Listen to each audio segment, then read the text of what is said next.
Welcome to Vibes Revealed, a podcast dedicated to pulling back the veil around wellness with your hosts, Taylor McKiska and Jay Tollett. We believe living well is for everyone, and no topic is taboo.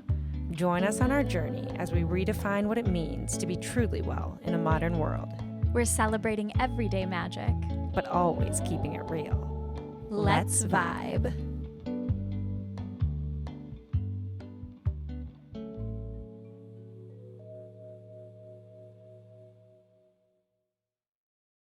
This is Vibes Revealed, episode 15. Today, we are actually chatting with, well, we already chatted with them. These interviews were recorded in the past. But we are talking to a handful of people about their experiences thus far in quarantine during this time of COVID. So our original plan was to record this. Well, we did record it. I feel like it was back in September or October, early October. I had the idea for it when I was in a breathwork class on the equinox. On the fall equinox is when I had the idea of this episode. So yes, it's been a long time in the making. We chatted with a bunch of different people who had, can you hear that? It's my garage door. Oh. It's also broken, so it's a struggle to open it. We have to press the button several times. Anyway, we chatted with a number of different people who have all had very different COVID experiences, but weirdly similar COVID experiences. And I think this episode is a nice reminder of just how much of a collective experience this has been and how much we've all been kind of going through really similar shit. Yeah. And another big reason that we wanted to do this was I think a lot of times we assume the voices in people's typing. Like we read a lot of stuff, we read the news and we read each other's posts on social media, and we don't often get to hear each other in our own voices, in our own words. Throughout these interviews, I was so grateful for people's candidness and just the way that they were really willing to share. In a way, sometimes like interviewing someone is different than when they get to like create the post online, talking about their experience. Like we get to kind of edit those things around. And obviously this episode is edited and these interviews were edited for time. But yeah, it was amazing to hear in everyone's own words and own voices the experiences that they've had throughout this time in quarantine. Yeah.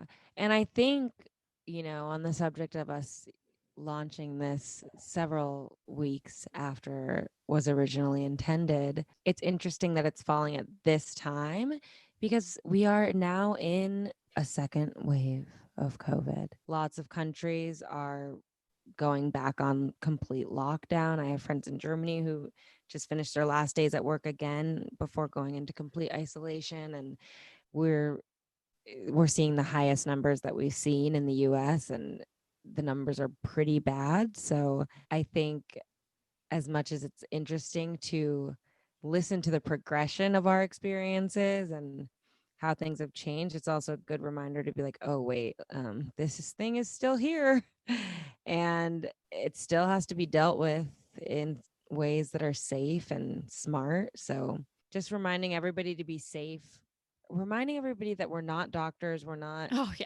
we have these are not recommendations, but I think in a lot of ways it will make you feel better about the way you're feeling. A lot of people are over it. A lot of people are still really scared. A lot, like there's a whole spectrum of experiences. And I mean, number one, always wear a mask, always be safe, always, like I'm just like saying this now. Everybody on these episodes wears masks.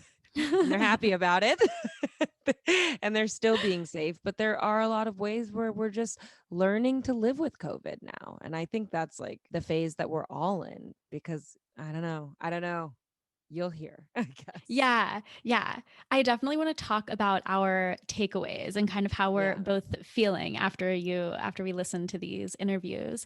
But Yeah. So everyone we talked to is, they're all adults. They're all over 18, but we did talk to a couple college students. We talked to someone who had COVID. We talked to someone who lost their job, someone who started a new job, and someone who is definitely just like swimming in some very creative waters during this COVID quarantine time. So we talked to a good handful of people all having different experiences. We talked to someone who works in healthcare, who works in a hospital, which was amazing. And yeah, I can't say enough how grateful I am to the people that we talked to for their willingness to share and be open with us and just kind of like be in this very destabilizing time with us in this episode. So, yeah, we're super, super grateful to all of those people. So grateful. Yeah. Also, just like, side note, this was a wild ride to edit. I was like, I don't know what I was thinking, but I hope that, yeah. So, like on the topic of editing, we talked to each of these people for almost 30 minutes and we had great conversations. Those full conversations are not here.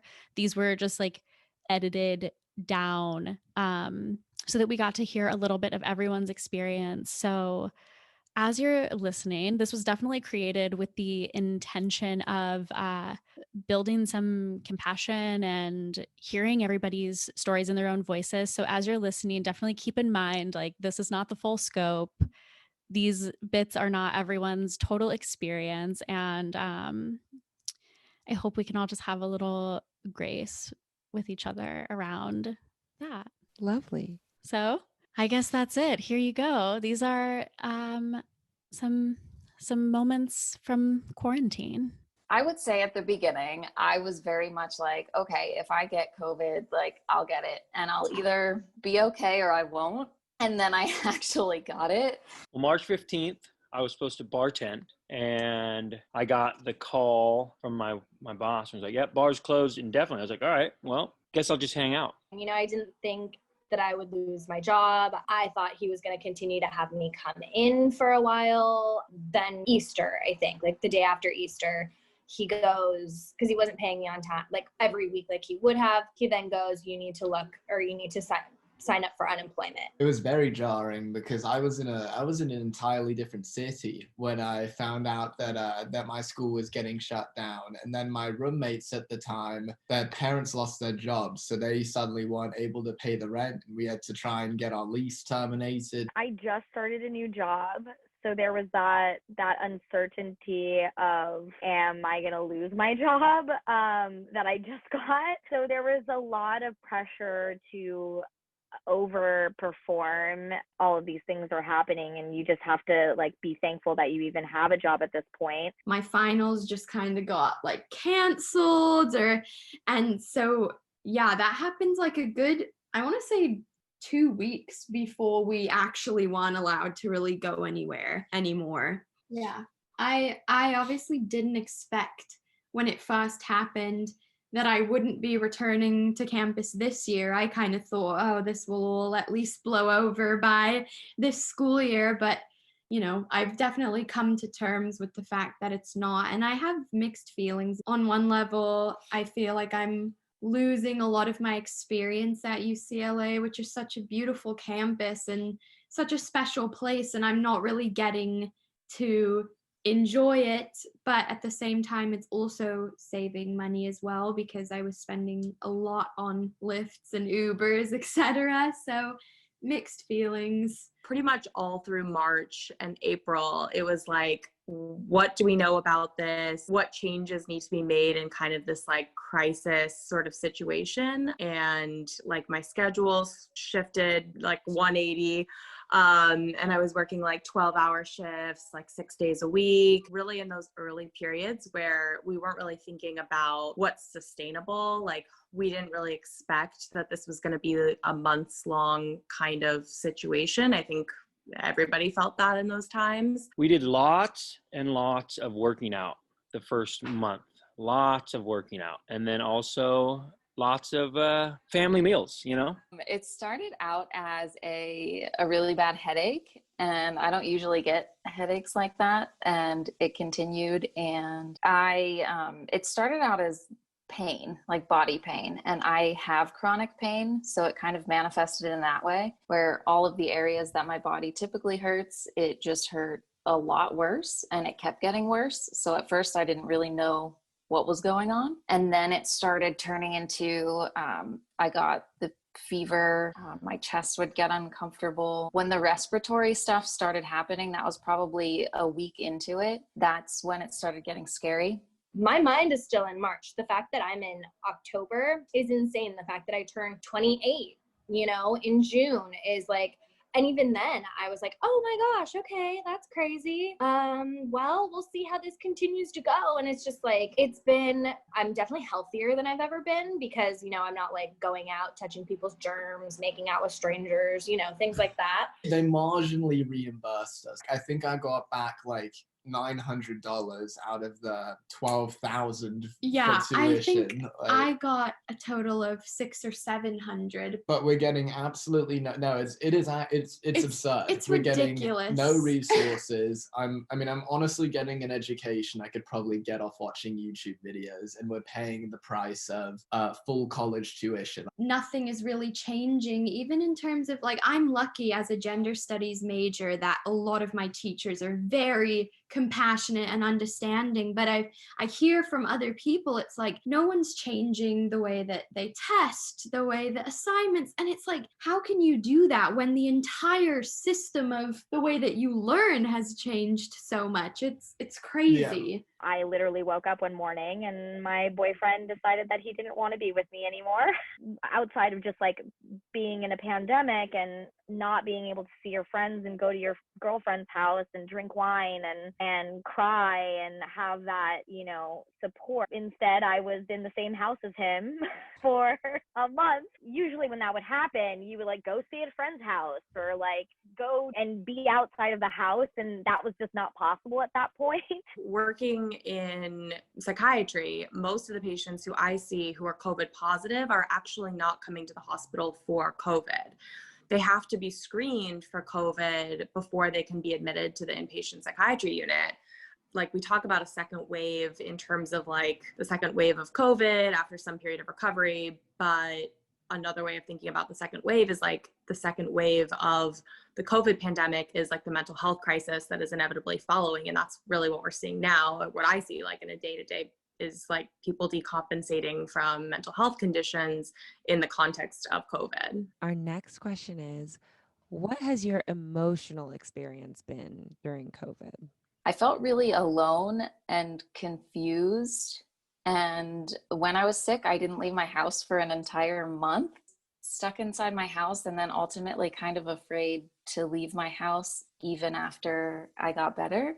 And after I did get better, I still had other lingering health symptoms. Like I think that I had bronchitis probably, and I was also hit with a really hard depression. So I was just depressed and confused, and I felt really alone and stuck in my house. The first person I found out even had it passed away from it, which was probably mid-April, maybe even into May. But I hadn't heard of any, like nobody close to me, nobody in any of my circles had contracted it. And then like a really good friend of mine from high school, her husband got it, and it turned out he didn't realize that he had a pre-existing like heart condition. And I definitely have like had a couple days where I wasn't feeling good. May have just been because me and my roommate kind of got faded the night before, and I was like, uh-oh, am I hungover? Or do I got the Roni?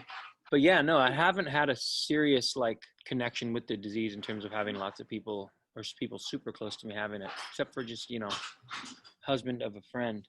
I like mentally, I don't feel like I'm unwell, but I last week called my mom and I was like, I don't know what is going on. I'm so emotional. And then as I was telling her I was emotional, I started sobbing. And then I called her the next day and just ugly cried. I sat on my floor on the phone with my mom and just ugly cried. And I was like, I have, and it's not to say like I have nothing to cry about, but it's just this weird overlying situation of COVID where like we don't know when things will quote unquote go back to normal. They're obviously not going to go back to what normal was prior, which I have no idea. I know that the minute we're allowed to go out without masks, I'm probably going to have some sort of like minor panic attack because I'm not used to seeing so many people in one spot.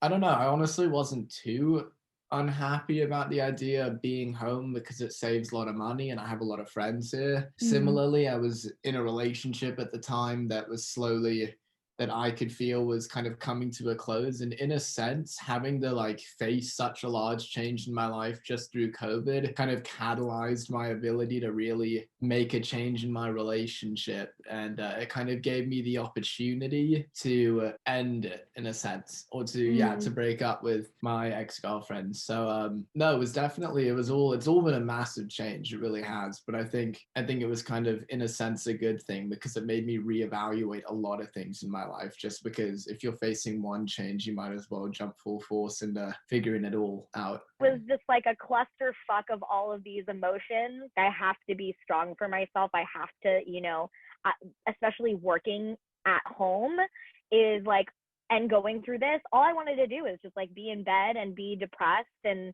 be in a dark room and not talk to anybody, but at the same time want to talk to people.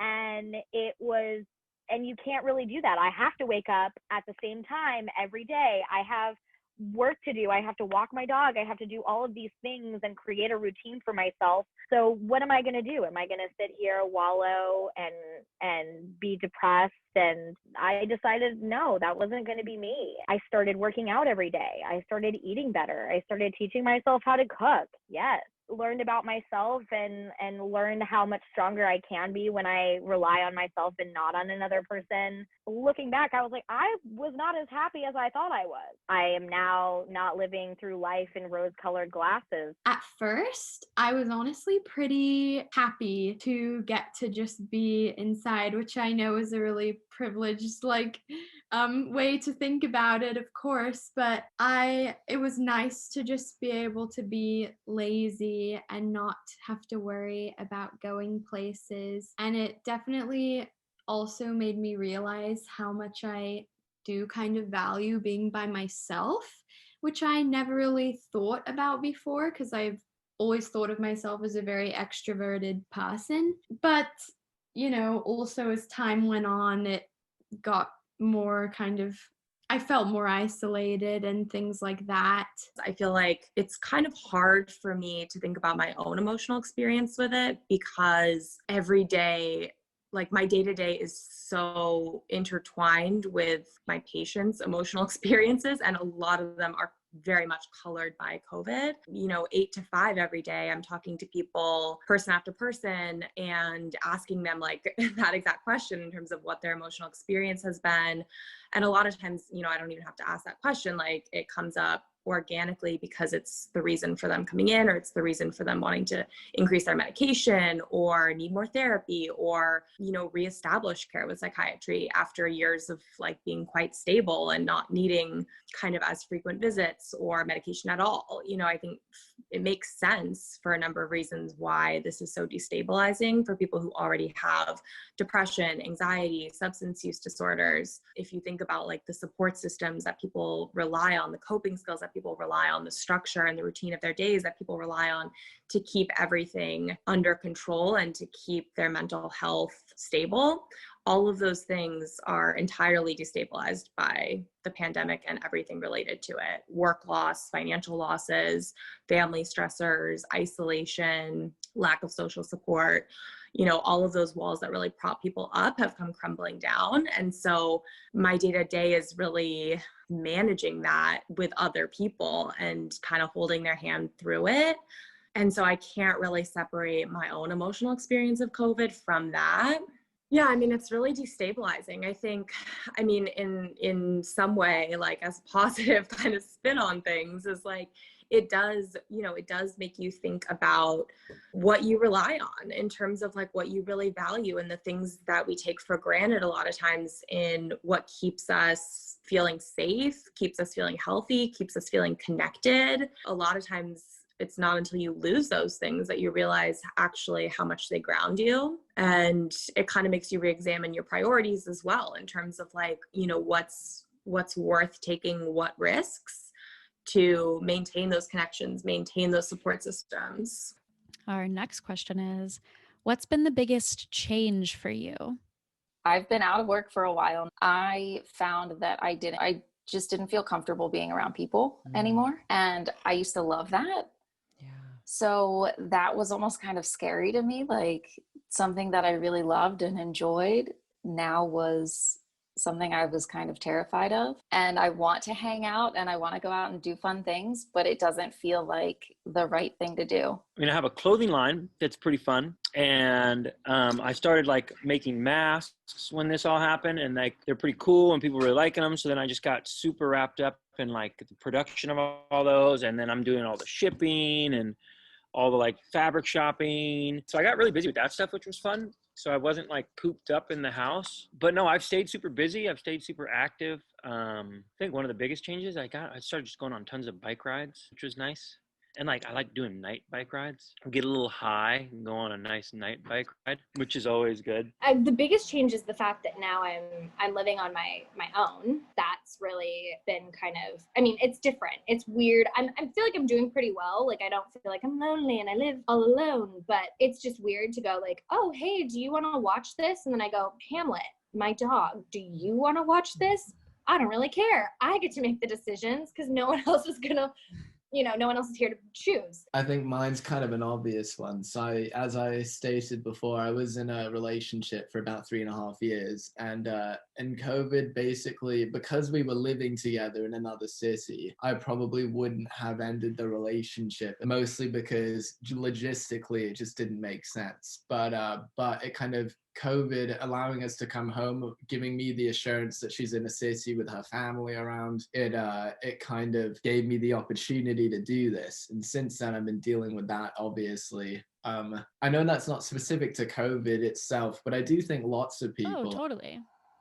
Are going through issues in their relationship because of COVID. I don't know. I think for me, that's definitely the biggest change. I would say my physical health, because I mean, mental health as well, but because I was unhappy and learning to do things for myself has made me just tremendously more put together and more sane.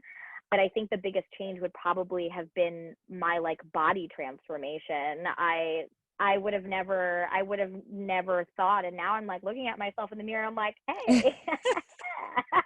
And I think about I love my body, but now I'm oh wow, I could have loved my body a lot more. Yeah, I also just within the past few days initiated a break with my partner, and that has kind of been difficult to handle. So that's obviously a very recent thing. But before that, I do think I've been really lucky that I was already living at home, in LA at my parents' house, and school going online. I mean, it was definitely a change, but not a huge one because I would be at school for maybe 3 hours every day. So I've been really lucky to not have anything really drastic change. Honestly, I couldn't think of the biggest change other than just what I'm going through right now. Yeah, I mean, I think the social part of it, for sure. I mean, just not seeing people in person all the time, in terms of friends. And even my coworkers were much more isolated amongst ourselves. We don't have usually we're in, we have weekly meetings, and now that's been all by Zoom. And so I think in a time when you kind of need more social support than ever because everybody's struggling, it's actually harder to get that support. And so that's been kind of difficult. And I think also being a healthcare worker, I get it. I get that people don't want to hang out with me. You know what I mean? Speaking about risk management and stuff, it's okay, yeah, my feelings aren't going to be hurt if I'm not invited to a party. It's not, I just feel I don't want to expose people potentially. And yeah, I mean, I think just the kind of lack of social fun things and things that kind of lighten the mood and like distract you. And so those things are just not happening as often. And when you do, it's sort of like a big production. And it's made it just, yeah, I think that's just a big change. Next question. What do you miss most about pre-COVID life? I would say hugging people. I miss hugging people. I miss that physical connection. I love hugs. I also weirdly love handshakes. I think a good handshake is really sexy. Almost like the innocence or like ignorance around going out and going to the store and not being afraid for your life that you might get a deadly illness or pass it on to somebody else and have no idea. I miss that free feeling just to go to the store just because you want to just walk around and look at things. I miss going to TJ Maxx on Friday nights just to browse the home section. I miss getting to be around lots of people, and also I love people watching. Like, I am the type who will just go to a restaurant and just sit and just watch everyone around me. And I mean, you can do that a little bit now at restaurants, I suppose, but I miss being in large groups of people. I really do, because as much as I've valued my alone time, I also love being surrounded by a lot of people. And I do enjoy parties and going to bars and all of that stuff and dancing with people around me. So it's just definitely the social connection and getting to hug strangers and things like that. Yeah, I almost miss the kind of naivete of being able to touch whatever you wanted without thinking. Yeah. I don't know. And also I feel like there's a disconnect and almost like a fear of other people. Like, I feel like we're kind of in a space where people suddenly just don't trust any other people. And it's true. just because everybody thinks that the other person could be sick, and you obviously want to keep yourself safe. And because we wear masks, which I completely advocate, just putting that out there, but because of that, you lose a lot of connection with facial expressions and with and just generally, like, it's a smile that makes people feel safe. Like, facial expressions are supposed to welcome people, and you definitely lose that to some extent. I obviously similarly miss large social groups, and I miss being able to just walk around without a mask and just walk without care. And it's sometimes crazy looking back literally a few months ago, or like watching when you watch a movie and you see somebody like go so close to someone and you're just like, oh my god, like, you're what insane. Are they doing? And then it's funny. It's an entirely different world we live in. It really is. I miss like going to concerts.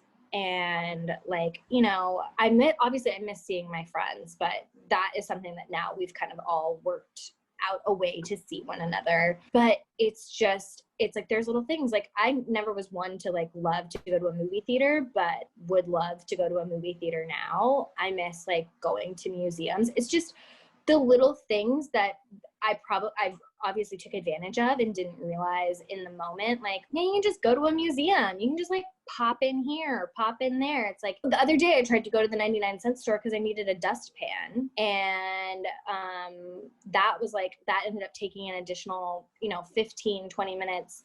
Not that that's the end of the world, but it took a little bit more time than it would have, because I had to stand in line and I had to wait. And then I went to Trader Joe's and I had to stand in line and I had to wait. So it's like, you're already emotionally exhausted from COVID. And then the fact that you're like, okay, well, I need to get groceries and do this and do that. Like, it's like, I'm less motivated to cook now. Whereas before I was like, oh, okay, well, I could just run into Vaughn's and get the few things that I need, like a little sporadic, cooking sesh. And now I'm like, all right, I've got to make a list. I've got to make sure my list matches up with how everything's set up in the store, so that I'm not like wandering back and forth all these things and not spending any extra time that I need to in there.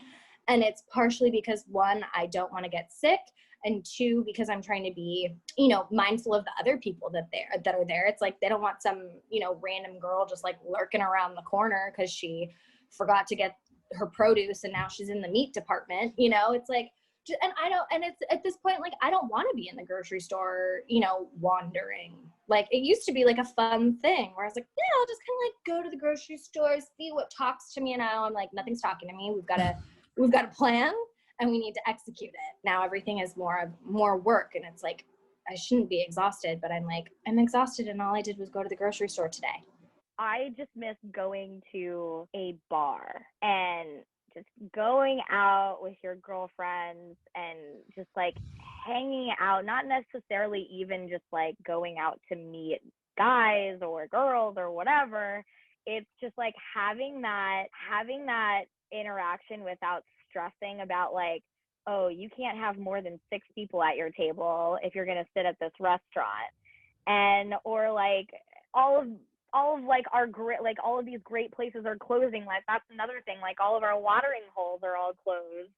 I just like, even going to someone's house for a house party is just like, and meeting new people in that kind of way is just, I miss that so much. And then also I just miss Disneyland. I miss theme parks. I miss going with theme park and dressing up in my Disney gear with my Disney ears and my like little fanny pack and just like going to California Adventure, getting drunk in the morning with some Bloody Marys and riding rides. I just miss it. It's just like you take these like little things for granted. It's like when the beaches were closed, like not being able to go to the beach, it was just like, Yeah. how can you prevent me from going to a public place?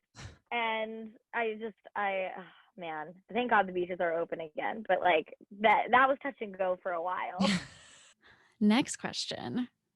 How have you been socializing, or have you been socializing?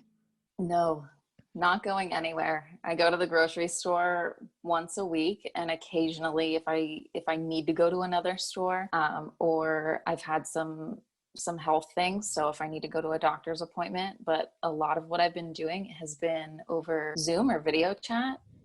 I guess out of the whole quarantine and everything, I can say that I am grateful for that kind of communication and meeting new people online, and like that I never would have. I wasn't comfortable even sending voice notes, and now I do multiple video chats with people throughout the week. I guess if I could take anything out of it, I'm very grateful for that and for talking to people and meeting people and making new friends where I never would have before. Yeah, I've definitely traveled some. I've gone back and forth to Seattle a few times, where I'm from. So I've got on some airplanes, and flying right now is like the best time to fly ever. There's nobody on the planes. The airports are empty. My experiences have been pretty good, like on very empty planes. And I mean, so my whole thing with COVID is, I think it's a very serious and a very contagious disease, but I also think it's very easy to protect yourself from it. To me, like the airplane's as safe as going to the grocery store. I mean, I just think as long as you're diligent about keeping yourself safe, I don't think that travel is something that should be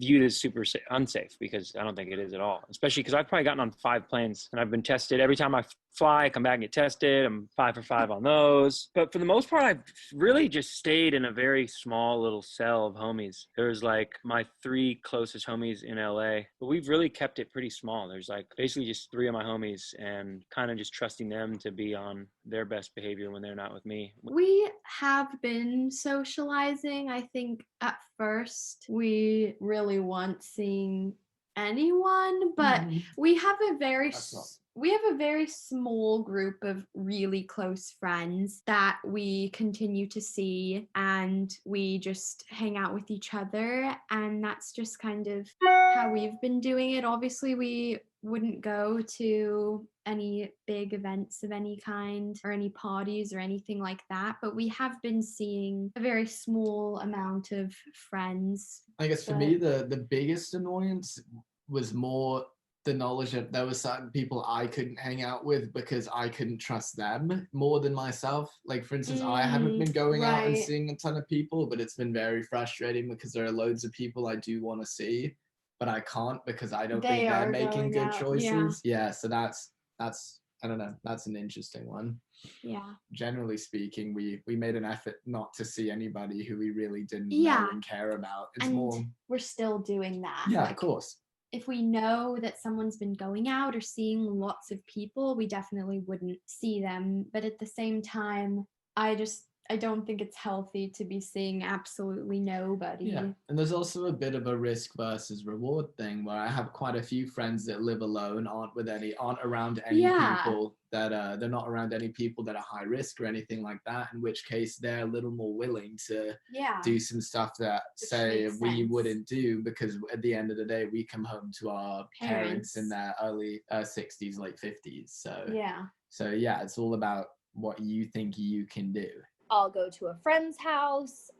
It started like initially was like, we can do things outside. We can like, if you have a backyard, I'll sit in your backyard, you know, things like that. I'll go to dinner. So that's one of the things that I do socially is like, I'll go to dinner and I make sure we sit outside. But it's like, sometimes I feel guilty. I'm like, should I be doing this? Like, I feel like part of me is like, yeah, I'm helping like bring the community back together and bring money back into like rotation. And then part of me is like, oh my God, these people like could get sick. And I'm like, but they're putting themselves out there. So it's this ongoing like battle, primarily just in my head of like, is this okay? Like, is this going to be okay? So it's like then socializing in that manner in like a going to a restaurant where they're taking the precautions, they're doing everything they need to do, still makes me anxious. And it's less like I'm worried I'm going to get sick and I'm just like, am I doing the wrong thing? Should I just stay home and order takeout? Like, especially in the beginning, I didn't really meet up with people other than my mom, because I wanted to protect my mom, because my mom is at risk. And I really wanted to be able to see her. And a lot of other families don't get that privilege. So I really did want to take advantage of like being around my mom during this time, especially with my breakup and going through all of these things. And then when all of the protests and riots were happening, that was probably the first time that I went to go meet with friends to go protest. And that was like a whole experience in itself, it was powerful, it was emotional, it was just like nice to just like be around like-minded people and being around your friends like for a good cause, and like being outside. And it was just an amazing experience that I could not like for myself like pass up. Really, it's just been in the last like 2 months or so, like I'd say August and September, that I started like going to restaurants and like not really doing that often, but like maybe once every 2 weeks, like going out to eat. And so it's kind of just gradually increased, I guess. And I feel like for the most part, I feel like it's pretty safe. But yeah, I mean, I think it's just this kind of gradual like opening up of things. And I think it's just impossible to stay so strict about it forever. But again, I mean, it just goes back to kind of that weighing of like risks and benefits, you know. And it's like, if I want to go out to dinner to celebrate my birthday, like, yeah, there's going to be a risk, but like, do I want to stay home and do absolutely nothing? You know, do I want to see people? Do I want to like have some kind of a way of like commemorating this, you know? So it's just hard. So the next one, what is the best thing to come out of quarantine? I mean, I really enjoyed like time to myself and like things just kind of slowing down, because I live like at a pretty, not chaotic, but I have a pretty like fast-paced life. Like I'm pretty all over the place. And I don't always take enough time to just kind of like center myself and like spend time on me. And so I've really enjoyed that. Especially my roommate went up to Seattle for a few months here. He just came back and then just went back to Seattle, but he was gone for a few months. So I had a bunch of time just to myself, which was nice because you just get to work on you a little bit. And that was really nice and has been really nice. Just spending time, just kind of working through some things that maybe have given me like frustration, and just trying to think about the future. A lot of time to think about the future and like what are we going to do and what I'm going to do. And I've really enjoyed that. And, you know, writing some of that stuff down and like keeping track of your thoughts and trying to become better through all this rather than be hella frustrated and like complain about it. I just try to keep positive and keep moving forward. Also having the strength to kind of end a relationship that wasn't working for me, that while it was a painful thing to do, since then I've been a lot happier. So I think honestly, more than anything, having to face such a large shift in everyday life really did make me reevaluate a lot of aspects in my life. And I am genuinely, I'm not grateful for COVID, but I'm grateful for the opportunity to do that, because even though COVID's been a horrible thing, it did catalyze quite a few pretty good things in my life, admittedly. Yeah, I would say for me, I mean, it definitely taught me a little bit more that I do enjoy being by myself. I also think it's been really nice to get to spend more time with, like, you, for example, my brother. It's been nice, like the core people that we have been seeing and that have been around. It's been nice to have this change of pace where no one's really doing anything, and so we get to spend all of this time together. And I definitely think we have maybe gotten a little closer because of it. You know, if we were still going to school, he would be in San Diego, he wouldn't even be here, and it's been nice to have each other around. And so I would say that's definitely one, kind of being able to all, you know, spend more time together, considering there hasn't been that much to do. Personally, I feel like it's a lot of like personal work and self-growth, and I think I've learned a lot, like as far as myself and, you know, where I'm at and what I want. I also think that, like, I mean, it's unfortunate that I lost my job, but I wasn't happy at my job. So, and I was really it was like difficult for me to go, okay, well, I can't just quit my job because I don't have any source of income and I have, you know, bills and things I have to pay. I can't just like, okay, whatever. So I see that as kind of a blessing in disguise, the fact that I lost my job. And now I have the opportunity to like sit down and really like think about, what do I want? How do I want to, you know, what is the kind of company I'm looking for, or this and that, and then, you know, find it and spend time finding it and not just settle like I feel like I've kind of been doing. I didn't lose my job. I'm so grateful for that. So that's something that I don't have to worry about. And I lost 30 pounds. That's great news for me. I, you know, am living a great life. I'm lucky. I should be happy for myself. I should be happy that I'm making these changes for myself. So, I mean, it's a catch-22, but you know, all in all, I feel like I've come on the other side of things a better person. I said that as a question. Like, I came out on the other side. I'm like a better person. I came out on the other side as a better person, and I can't be mad at that. The slowing down of like the pace of kind of daily routines.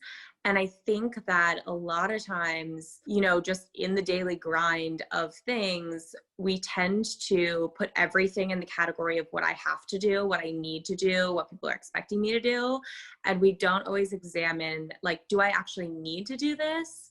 And do I actually want to do this? And I think when you add the risk of exposure to COVID, it really makes you examine what is a priority, what is necessary, and what really isn't serving me, whether that's like in work situations, social situations, obligations of any nature. And so by eliminating a lot of those kind of extra things that we always have traditionally felt very obligated to do, it allows us to really slow down the pace of our day-to-day and actually make time for things like self-care and exploring like what our actual interests are. And when we're alone, like, how do we entertain ourselves? How do we, you know, kind of sustain ourselves like emotionally, mentally during a time that's very draining? And I think those skills and like that experience of having to develop those skills will serve us much longer than this pandemic will last. And our final question, what do you imagine the future will be? I don't know what it's going to look like. I just hope that somehow it dies down and there's some kind of vaccine that's safe. I hope that it goes away soon. And I know that life as we know it is never going to go back. And I think in some ways that's good. I go to the grocery store and I disinfect all of my groceries when I get home. And that's stressful too. So I would love for the near future to be a little more chill and relaxed and to feel like safer going out places. Yeah, I mean, I just think the future is going to be semi jacked up just in general, especially here. I don't know, it's going to be interesting. I know that the whole like world of anti-vaccine people is going to make everything tricky because that's real. I worry about that a bit. I worry about people not wanting to take the vaccine. I think it's going to be like I think we're going to have like for the next year or so, it's going to be a constant ebb and flow of the wave of COVID. I don't think it's going away in the next year. Like I think we're going to have to deal with this off and on. There's going to be spikes, and I think it'll be like coordinated, like in terms of it'll stay in certain areas. And hopefully we do a good job here in Los Angeles and California. Because like, as we're already seeing, there's pockets of absolute idiots in our country who just don't like to follow the rules and just think that like it's their freedom and all the conspiracies and all that. So I think we're gonna have to deal with that for like the next year. I think the next year is going to be weird and frustrating because I think it's going to be off and on, and it's going to be just kind of a wave of like, but no, I think in 2022, everything will be normal again. I guess on a global scale, realistically, I think people need to accept the fact that life is going to be different for a while, if not ever go back to what we used to call normal. I think acceptance is a very large part of that because more and more people are going to die as a result of trying to pretend that this isn't happening. So I think it will require patience and it will require people to care for other people more than anything, because realistically, people in my generation are the ones that are going to spread COVID the most and the ones that will be the least impacted. So we have to care enough about others to do the right thing. I think we have to wait for a vaccine. And I don't think that'll happen. I don't think we'll have a proper vaccine probably for another year and a half, maybe 2 years. And I think in that time, we have to just continue to do our best to social distance, and hopefully given then life will go, once the vaccine's out, we will go back to a more relative norm. I guess I hope that we are patient, that we care enough for each other to try and help cause the least amount of distraction. I really hope that we get a new president. That's a big that's a big thing I'm hoping for right now. But yeah, I mean, obviously like anyone, I can't wait for when things are more normal again. So I do obviously hope that happens, and I realize that it's going to take some time. But I also hope that, because I think it would be really great if we could continue to get the death rate down a lot, because if we could get COVID to a place where it was, only a little worse than the flu in terms of deaths, I think that would help a ton in terms of the risk factors and things like that. And so I think that would be great. And I know we've already started that a little bit, and the death rate has gone down a bunch just because we're getting more used to treating it and knowing what to do. But I really hope that continues, because that would be really great and would allow life to go a little bit more back to normal. What I would love the future to look like is, I've mentioned this a couple times to like my friends and my aunt, like it would be really nice to kind of normalize wearing masks. I think that is something that the Asian countries like Japan and China like really have a good, like it doesn't mean you're sick with something awful. It doesn't mean this. It's just a way of keeping yourself safe as well as other people around you. I would love if as a community or like as a whole, I guess as a nation, we somehow realized that we can't just be so selfish. I don't think that's going to happen, but it would be lovely. I hope at least this kind of changes a few people's minds, and really they can go like, great, I'm not the selfish asshole that I was before. I'm sick, I'll stay home. I also hope that it kind of helps, right, like make it more normal in the workplace that if you're sick, don't come into work. Like, take care of yourself. Like the amount of times that I was sick and I just went to work because I was like, oh, no one else is there to cover my shift. Like I don't want my boss to be mad at me, whatever. Like that's not okay. Like you shouldn't feel guilty I would feel guilty for being sick. I had strep throat and I was like, oh my God, like I could not go into work because it's contagious. But I'd have body aches or whatever, and I'd just be sitting there at my desk like this, hoping no one would answer the phone no one would call on the phone so that I didn't have to talk to anybody while I was feeling miserable. Healthcare and therapy should be free after all of this. Like, please. I mean, I really hope that something like we start getting back to normal in like it's not probably not going to be for like another year, but as soon as I mean, I would hope that we would get a vaccine and be able to just I mean things are going to open up all at once, but like I don't know. I don't know, honestly. I mean, I feel like live events and stuff are still like 2 years away from like being a thing again, which is so sad. And a lot of industries are just like suffering. It's just really, I just hope that in the next year, things will start to become normal in the sense of people are still going to be aware of the things that are going on, and people are still going to be taking care and taking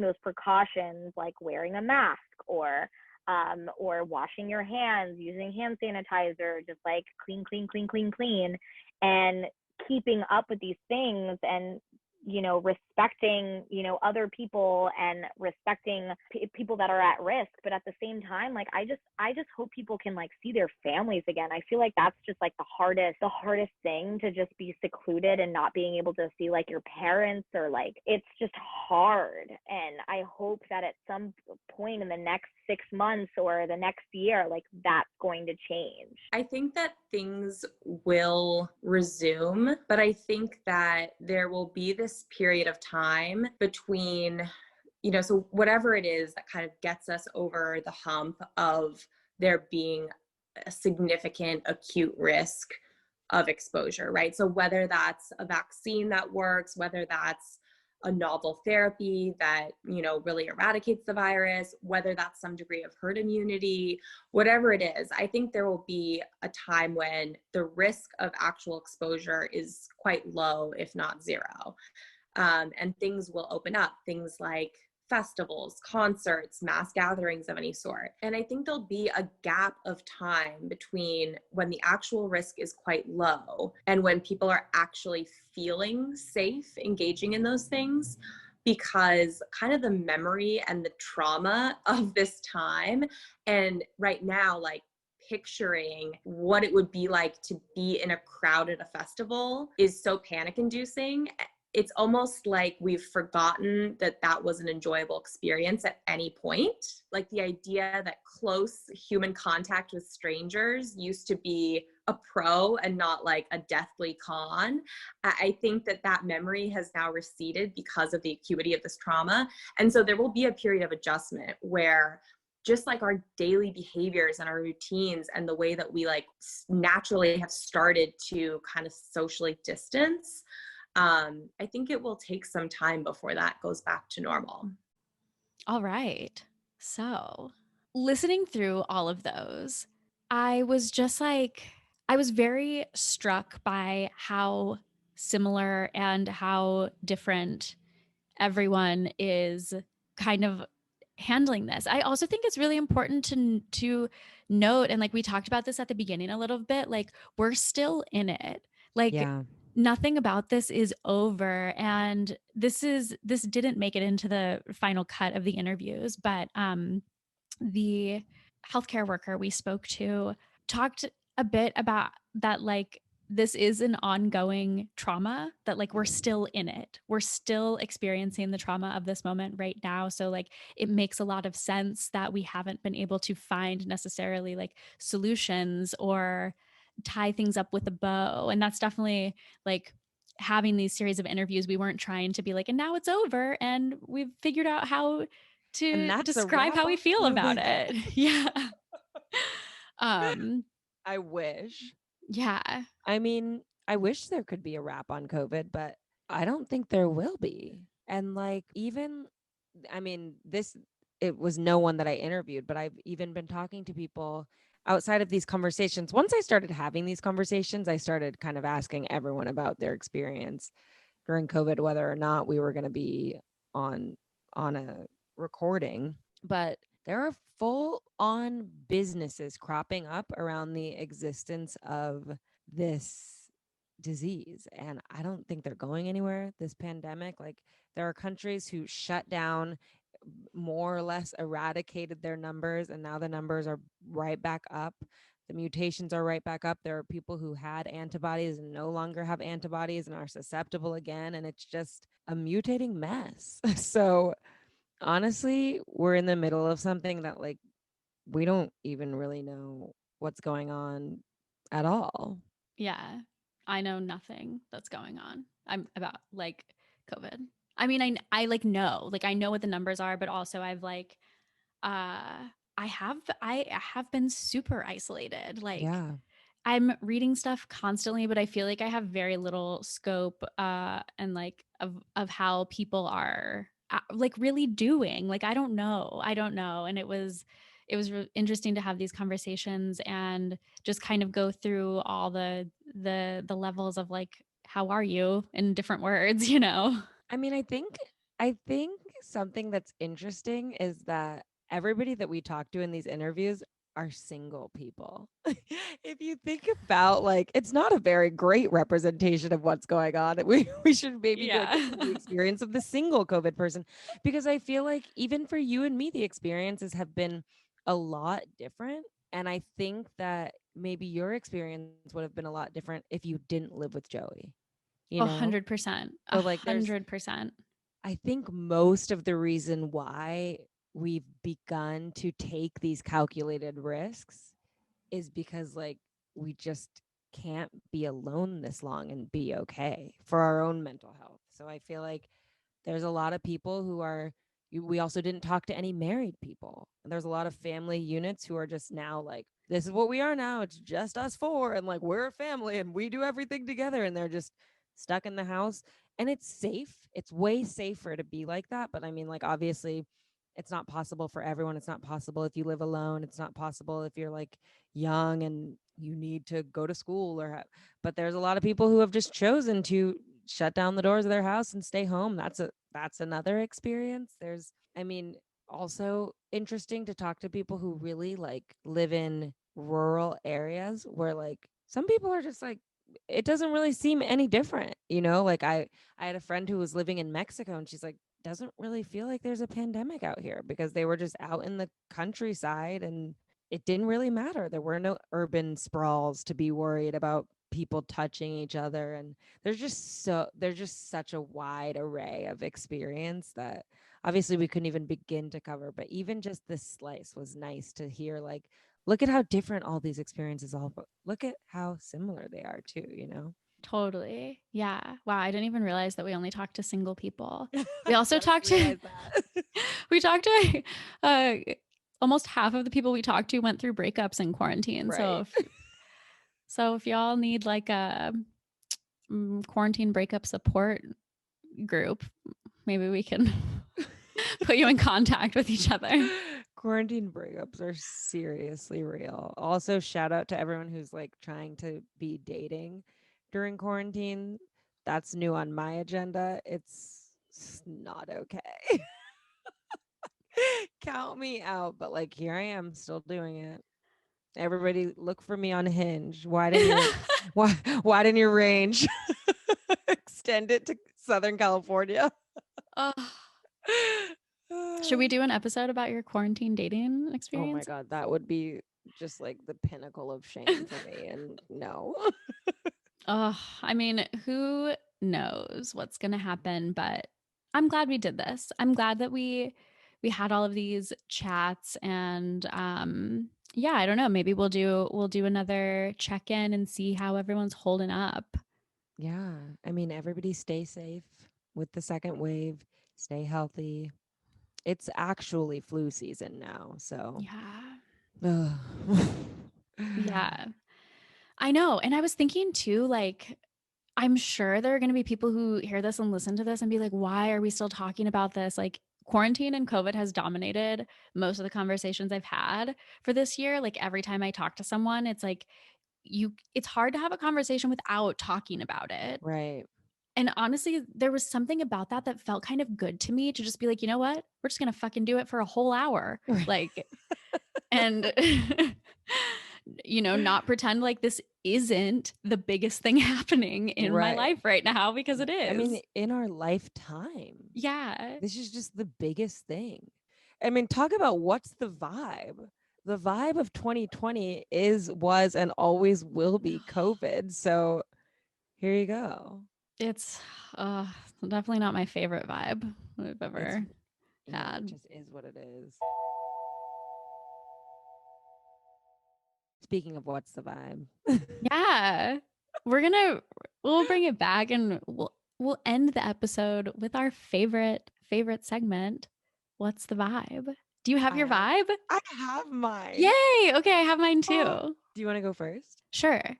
So my vibe is Miss Grass pre-roll mini joints. The ones I have the ones called Fast Times. I don't know. I have no idea don't talk to me about like what type of blend it is, because I don't know, but it's the one in the pink box. So if you're curious and you're gonna go to the dispensary, it's the Miss Grass joints in the pink box. I'm not like a huge cannabis connoisseur, but talk about going with my quarantine vibe. That has definitely been something that like has helped me chill out. Like I realized earlier this year, like drinking, and I like definitely do not drink the way I used to, but like I like having a beer every now and then, some tequila shots if I'm feeling really rowdy. But I had like one particularly drunk night at the beginning of quarantine, and I was like, I cannot do this anymore. Like, I cannot treat my body this way. I feel so bad when I drink. But if I have like a little weed, I feel good and I feel relaxed, and like I feel all the joints in my body just feel like good. And yeah, so I've been doing that lately instead of like when I would normally have a couple drinks. I've been just like smoking a little weed, and it's been so nice. So I love that. So that's my vibe. I did also, the reason I got these joints was because Miss Grass, if you don't, I'll definitely put it in the show notes, but if you don't follow Miss Grass, they're like a women led cannabis organization brand. They do a lot of cool stuff, but basically they were hosting this, like, they called it Puff and Paint, and they had someone like teach. So they actually sent out the materials. Like, they sent out watercolors and like a pad of paper, and gave you like a discount code to go buy the joints. So I went and I like bought the joints and sat down and did this like Puff and Paint class, and I was like, this is amazing, and I should do it at least once a week. That is so fun. Yeah, so that was like how I found this specific brand. But they're great, they're really nice, and I love, like, because I'm not gonna smoke a whole joint by myself. Like, it's a lot, that's a lot for me. But like the little mini ones they're cute, and they come in like a cute little box, and they have their own matches, and very into it. It's definitely been an ally to me in quarantine. So I love that. yeah. What's your vibe? Oh, my vibe is shitty Christmas movies. Oh, yay! And, for me, it's like as soon as November 1st hits, it's Christmas season. I'm listening to my Christmas playlist on Spotify, and I just love shitty Christmas movies because it's basically like a bunch of shitty romantic comedies, which I love, but they're all Christmas themed. And I love just like watching them, and the whole way through I'm like, oh my God, this is so bad. Oh my God, she's such a bad actress. Oh my God, this is so embarrassing. Oh my God, this writing is so bad. And then as soon as you get to like the ending, like Christmas miracle part or like the love part, then I start crying. And I was like, oh, that was so good every time without fail. And I just am a sucker for shitty Christmas movies. I recently watched Operation Christmas Drop. It's new on Netflix this year, but I mean, without fail, I watch every single Christmas movie available on Netflix every single year. So I love that they just keep adding them. But yeah, Operation Christmas Drop was new this year, and it was so cute, so cheesy, so just like horrible in every way except for the fact that it brought Christmas spirit. So the vibe is Christmas spirit. I think I'm going to decorate my house this week. because why not? And 'tis the season to be jolly. And yeah, Christmas is in the air. Merry Christmas, everyone. Yay. It's November. I'm like fully on board for, like do it as early as you want. Yeah. I think it's fine. I'm just like not about hating on people for getting in whatever spirit they need to I mean, get especially in. now. Yeah. It's like I love Christmas decorations because it makes you feel like really happy to be at home. And then like you put the candles on, the candles that smell like Christmas trees and Oh, pine cones and cinnamon baked apples something. And then it's just like it smells like Christmas all the time and it feels like Christmas. And it's like, who wouldn't want this? It's great. I agree. I'm a huge fan of Christmas Me here. too. And I think I'm gonna get a fake pink Christmas tree as an accent tree to put like somewhere else in the house, because I think at this point we have one large tree that we buy a real tree and then we put a little mini tree on top of the piano, but now I'm going to put another fake tree in another room in the house because it's like, why not? Why not? Cute. I love that. Yay. Okay. Well, let us know how you're doing. Let us know what you need.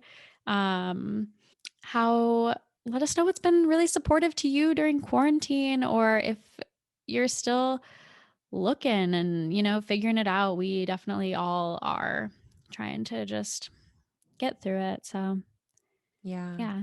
Stay safe, wear a mask, social distance, but also socialize. I think that what I've taken away from this is like just because you're like being safe doesn't mean you have to completely isolate yourself. And I feel like the huge shift for a lot of people was like once I stopped like trying to like completely hide from the world, things got a little better. So stay safe, stay masked, stay distanced, but like don't forget to call up a friend, don't forget to walk outside. Don't let a month and a half go by before you leave your apartment. I make no promises. All right. Well, we Yeah, love you. we do. We love you, and we hope that, yeah, we just love you. Yeah, that's all we can do. Sorry, we're not medical professionals, and also the balance of the world doesn't hang in our hands. Although actually I have no desire for that to be the case, but I mean if it did. Yeah.